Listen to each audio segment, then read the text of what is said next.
Hello, today I'm going to talk to you about an review that we had to do, and the topic we had to choose from was teaching comprehension to adolescent students. And so the article I found was called Text Mapping Plus, Improving Comprehension Through Supported Retellings. And I found this article in the Journal of Adolescent and Adult Literacy. And so the article talked all about Text Mapping Plus, and not only did it tell you what it was, but it also told you how to teach it to your students. And basically this strategy is the best way to help students to organize, visualize what they've read, and so they can retell it to you. And so the article starts off with a situation with a teacher asking a student to retell what they've read, and the student says, I don't know what it said.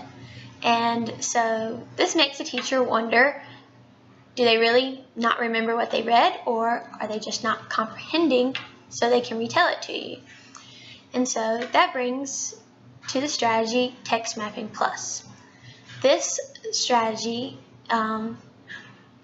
is a way to help students to create a mental image and to organize what they read onto paper. And so, what does Text Mapping Plus look like?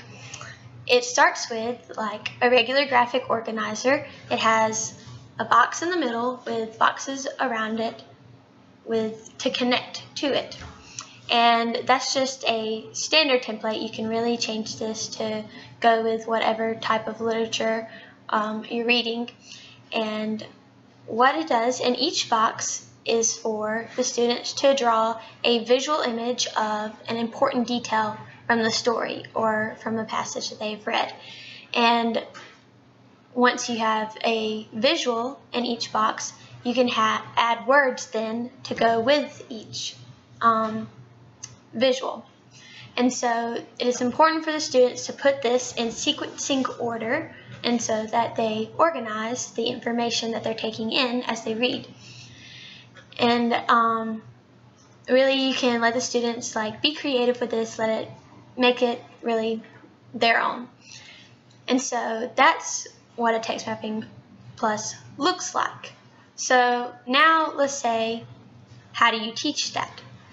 First, the teacher needs to review things about a narrative passage, such as character, theme, plot, resolution, and problem. And then for an expository text, you need to review the student's main idea and supporting details. And then to remind the students as they read to picture what they are reading. You read a sentence and say, what does that look like to me? And as in any lesson that we know as future educators, that it's important for you to model this process, do a guided practice, and an independent practice. And so the model practice will begin with the teacher modeling a Text Mapping Plus. They'll read something to the students and then create their Text Mapping Plus. And then that could be like a short story or something like that. And so then you move on to your guided practice. In your guided practice, you will read a text together as a class, and then with the teacher and the students, fill in a Text Mapping Plus. And then once that is done, you will go to your independent practice. And then in your independent practice, you allow your students to do this by themselves. Let them read a passage and create their own Text Mapping Plus. And so what that'll involve is them reading, putting their pictures on, and then retelling it to you. And once the students have mastered at retelling a passage with just the pictures, then you can go on to teach them to add the relational words. And then, so for an independent practice with the relational words, the students will create their Text Mapping Plus with their visuals in sequencing order, add their relational words, and then once they are done, they can pick a partner and practice retelling what they've read to their partner. And once the entire class is done, each student will then retell what they've read. And the Text Mapping Plus helps them to be able to do this. And in turn, for the teacher to assess this, they can say, are they just using the pictures to retell their story, or are they really comprehending and expanding because of the pictures and the relational words? And so, to me, this is a great strategy. I'm very visual, and so this allows you to draw a picture and then add words with it. And I don't know about y'all, but for me, when I see a picture, I can expand with it, but just looking at it. And so that's what this strategy allows you to do.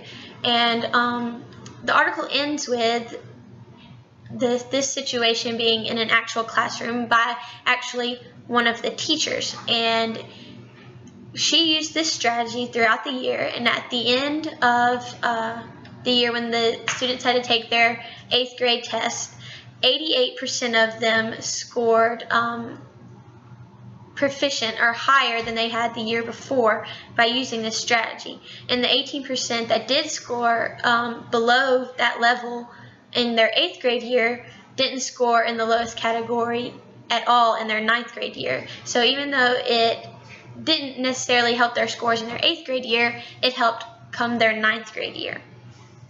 And so, in my opinion, this is a great strategy to use in any classroom of any age. You can do this from your littlest kindergartners to your 8th graders or even high schoolers.